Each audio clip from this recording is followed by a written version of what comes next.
ایک بابا جی کا انتقال ہو گیا۔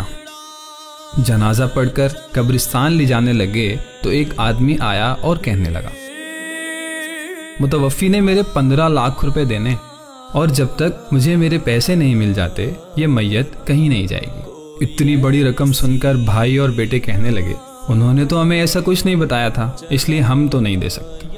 اب سارے کھڑے تماشا دیکھ رہے ہیں اور میت وہیں رکھی ہوئی ہے۔ جب کافی دیر گزر گئی تو بات گھر کی عورتوں تک پہنچی۔ یہ بات جب اس کی اکلوتی بیٹی نے سنی تو فوراً اپنا زیور اور نقد رقم اس آدمی کو بھجوا دی اور پیغام بھجوایا، خدا کے لیے میرے باپ کا جنازہ جانے دو، باقی رقم کا بندوبست جلد کر دوں گی۔ اب وہ شخص بولا، اصل بات یہ ہے کہ میں نے کوئی 15 لاکھ نہیں لینے، بلکہ میں ان بابا جی کا پرانا دوست ہوں۔ برے وقتوں میں ان کی مہربانی سے میری کایا پلٹ گئی تھی۔